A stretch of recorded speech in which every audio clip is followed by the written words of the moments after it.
last video, you have carbs, you have protein,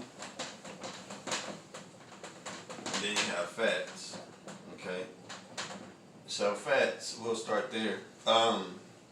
Fats, if you look at your nutrition as a whole, they will make up about, give or take about 20%. Okay, so then we give another 40 to protein, and then we give another 40% to carbs. Okay, now total that's 100. So 40, 40, that's 80, and then another 20, 100%. Okay, so if we do a little more with that, then I think you can have a better idea. Now, the reason why fat is going to be such a substantially smaller percent is because 1 gram of fat is going to equal 9 calories. Okay, and then 1 gram of protein is going to equal 4 calories. And same thing with carbs or sugar. 1 gram equals 4 calories. So what does that mean? What that means is that if you consume a substantial amount of fat, then at some point it's going to be more difficult to lose that weight or to burn those calories. And so that's one of the primary reasons why we don't want to consume too much fat. Excess fat can also cause a fatty liver, which helps, well, not helps, but it develops symptoms such as yellowness in the eyes and things like that. And we don't want a fatty liver. So again, we want to minimize that fat. But as we talked about before, some fat can be good. So what are good sources of fat? Well, milk, cottage cheese, walnuts, olive oil, avocados, and things like that. They're going to give you some good fat. And also things like the avocado, you're going to get some vitamins and minerals from that. So we're going to erase this fat. But again, remember, 1 gram of fat is going to be 9 calories. And the fat is going to generally be 20% or less of our entire nutrition for any given day. So we'll get rid of that fat. Okay. Any questions so far, man? Fats and carbs, what's the big old difference on that? Yeah, that's a great question. So carbs are going to be a primary source of energy, whereas fat is going to be a secondary source of energy. And what we have to remember is that over all these, thousands of years, we've developed in such a way that our body is made to take on fat, or to hold fat, to store fat. So again, that's a really great question. So carbs, let's say we have a complex carb, okay? So complex, and then we have simple, okay? And then we have glucose, which is the simplest, so glucose. All right. So in our muscles, we store glucose or sugar as glycogen, okay? So our muscles have glycogen stores, all right? So when you come in and you're working out for 15, 30, 45 minutes, maybe even an hour, your body is going to deplete these glycogen stores, and what's in the glycogen stores is glucose, okay? But that comes from the carbs. So once you deplete your sugars or your glucose, then your body goes into fat burning mode, and you can also be at risk for losing some of that muscle.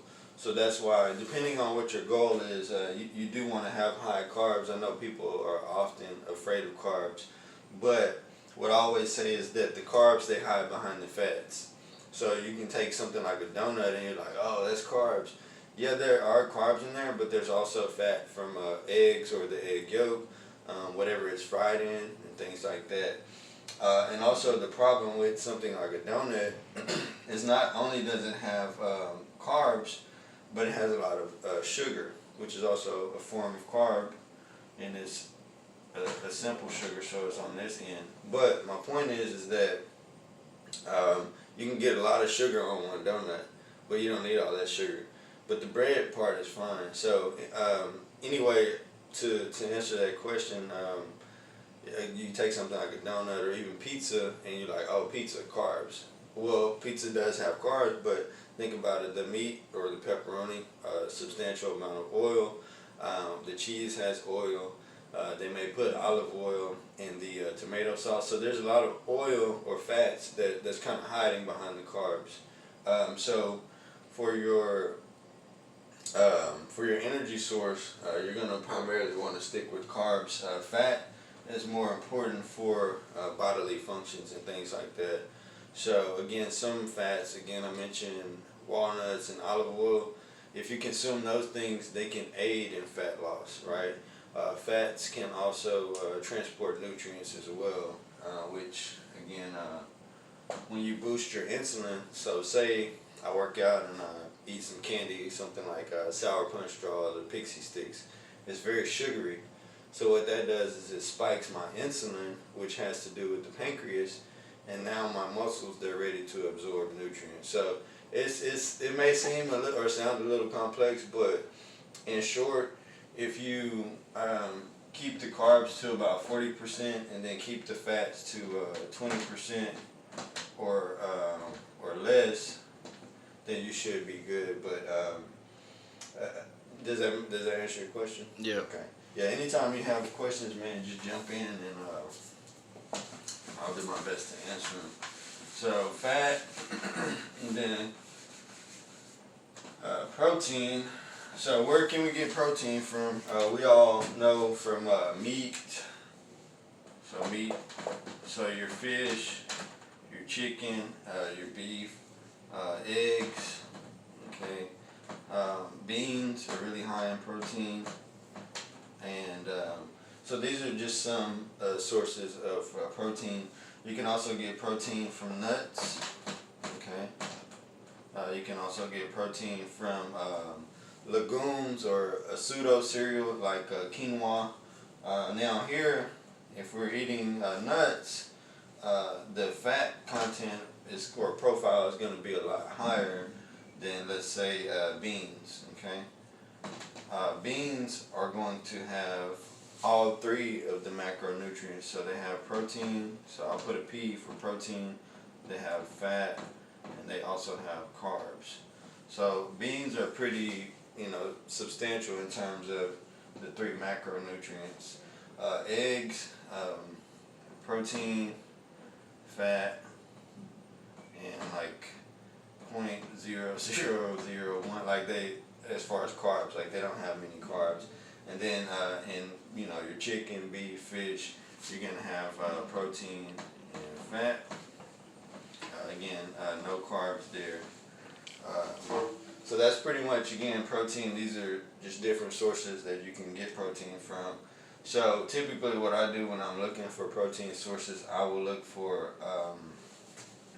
high protein, low fat. So let me give you an example using a ratio of what I typically would look for. So let's say I'm eating, I'm drinking a cup of milk. Okay, so 1 cup milk. And by the way, I'm lactose intolerant, so I like lactose-free milk. So yeah, let's say it's 140 calories. Okay, and then we have 4 grams of fat. Okay, 4.5 of fat, and then the protein, and we're not worried about the carbs right now, but the protein is 13 grams. Okay, so that's how I like to look for my protein sources. If I have 4 grams of fat, and then down here I have 6 grams of protein. To me, that's too much fat to protein ratio.